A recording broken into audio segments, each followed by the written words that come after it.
भारत को जब सोने की चिड़िया कहा जाता था तब लोगों के शरीर पर 3-4 किलो सोना लदा होना सामान्य बात थी। स्वर्ण मुद्राएं चलती थी और लोग सोने का मुकुट पहनते थे। मंदिरों में टनों सोना रखा रहता था। सोने के रथ बनाए जाते थे और प्राचीन राजा महाराजा स्वर्ण आभूषणों से लदे रहते थे। सैकड़ों वर्षों की लूट के बावजूद भारत में आज भी टनों से सोना, चांदी, जेवरात, गेंदिया आदि गड़ा हो सकता है। उत्तर प्रदेश के सोनभद्र की खदान में 3000 टन सोना होने की खबर के बाद geological survey of India (GSI) ने कहा कि खदान में 3000 टन नहीं बल्कि सिर्फ 160 किलो सोना होने का दावा किया है। जीएसआई के निदेशक डॉक्टर जीएस तिवारी ने कहा कि सोनभद्र में 52,806 25 टन स्वर्ण अयस्क होने की बात कही गई है, न कि शुद्ध सोना। इससे पहले उत्तर प्रदेश के ही उन्नाव जिले में 2013 में 1000 टन सोना दबा होने की अफवाह उड़ी थी। 1. खजाने के लिए इंदिरा गांधी ने खुदवाया था किला।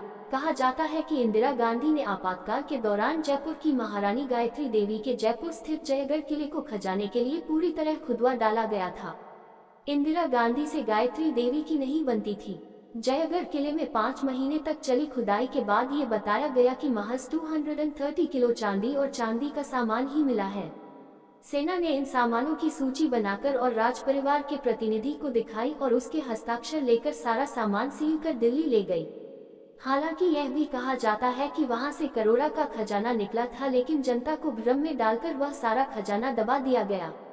उल्लेखनीय है कि 1580 में अकबर के सेनापति सवाई मानसिंह अफगानिस्तान के मोहम्मद गजनी पर जीत हासिल कर पूरा खजाना जयपुर ले आए थे। कहा जाता है कि मानसिंह द्वितीय ने अपने काल में जयगढ़ के खजाने के एक बड़े हिस्से को मोतीडूंगरी में रख दिया था। ये भी कहा जाता है कि जयपुर में चिल्का टिला अंबर में ये खजाना दबा हुआ है। 2. पद्मनाभ मंदिर का खजाना। सन 2011 में इसका खुलासा हुआ। दक्षिण भारत के पद्मनाभ मंदिर में छिपा था 500,000 करोड़ का खजाना है, जिसे गिनने में आधुनिक मशीनें और कई लोगों की टीमें लगी। फिर की तहखाने से पाए गए खजाने में से कुछ तहखाने को खोलकर देखने की मनाही थी, क्योंकि मंदिर प्रशासन और भक्तजनों को किसी अनहोनी घटना और अशुभ के होने का डर था। 2011 में कैग की निगरानी में पद्मनाभ स्वामी मंदिर से करीब 1 लाख करोड़ रुपए मूल्य का खजाना निकाला गया था। ये खजाना त्रावणकोर के महाराजा का बताया जाता है। 3. मोकंबिका मंदिर का खजाना। कर्नाटक के पश्चिमी घाट में कोलूर में स्थित मोकंबिका मंदिर में भी खजाना दबा होने का दावा किया जाता है। खजाने के दावे से इत्र मंदिर में रखे जवाहरात की कीमत ही लगभग 100 करोड़ रुपए बताई जाती है। मान्यता अनुसार मंदिर के खजाने की सांप रक्षा करते हैं। यहाँ एक चेंबर में सांप का निशान बना हुआ है। 4. सोन भंडार गुफा। ये गुफा बिहार के छोटे से शहर राजगीर की वैभवगिरी पहाड़ी की तलहटी में स्थित गुफा है। यहीं पर बुद्ध ने मगध के सम्राट बिंबिसार को धर्मोपदेश दिया था। किंवदंतियों के मुताबिक सोन भंडार गुफा में भरा है सोने और बहुमूल्य खजाने का अकूत भंडार। ऐसा माना जाता है कि खजाना एक 10.4 x 5.2 मीटर आयताकार मजबूत कोठरी में कैद है, जिसका रास्ता शायद किसी को पता नहीं। इस गुफा में 2 कक्ष बने हुए हैं। ये दोनों कक्ष पत्थर की एक चट्टान से बंद है। कक्ष सम 1 माना जाता है कि सुरक्षा कर्मियों का कमरा था, जबकि दूसरे कक्ष के बारे में मान्यता है कि इसमें सम्राट बिंबिसार का खजाना था। ये भी कहा जाता है कि यह खजाना जरासंध का था। तमिल भाषा की एक कविता और कथा सरितसागर अनुसार नंद की 99 करोड़ स्वर्ण मुद्राओं का उल्लेख मिलता है। कहा जाता है कि उसने गंगा नदी की तली में एक चट्टान खुदवाकर उसमें अपना सारा खजाना गाड़ दिया था। 5. नादिर शाह का खजाना। 1739 में नादिर शाह ने भारत पर हमला कर दिल्ली पर में खूब लूटपाट की थी। कहते हैं कि लूटे गए खजाने में मयूर तख्त और कोहिनूर के साथ ही लाखों की संख्या में सोने के सिक्के और जवाहरात ले गया था। कहते हैं कि खजाना इस भारी मात्रा में था कि वह संपूर्ण खजाने पर नजर नहीं रख पाता था और इतने सारे खजाने को ले जाना भी कठिन था।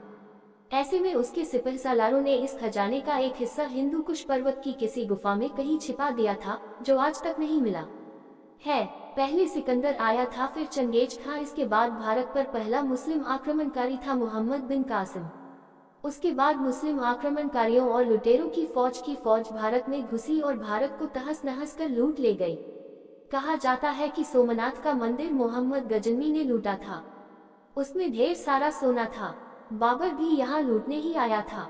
6. जहांगीर का खजाना। राजस्थान के अलवर में मुगल बादशाह जहांगीर का खजाना दबा होने की बात कही जाती है। कहते हैं कि जहांगीर अपने निर्वासन के दौरान इस क्षेत्र में था और उसने यहीं के जंगलों में किसी गुप्त स्थान पर अपना खजाना दबा रखा था।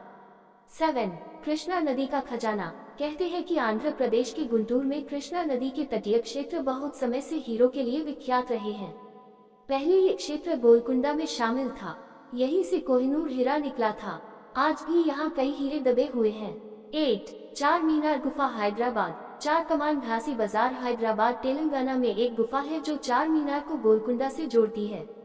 ये गुफा सुल्तान मोहम्मद कुली कुतुब शाह ने बनवाई थी। ये गुफा अंग्रेजों के आक्रमण के समय राज परिवार को सुरक्षित बाहर निकालने के लिए बनाई गई थी। कहते हैं कि इसी गुफा के किसी चेंबर में खजाना दबा हुआ है। 9. मीर उस्मान अली का खजाना। किंग कोठी road, old MLA quarter, king कोठी हैदरपुरा, हैदराबाद तेलंगाना।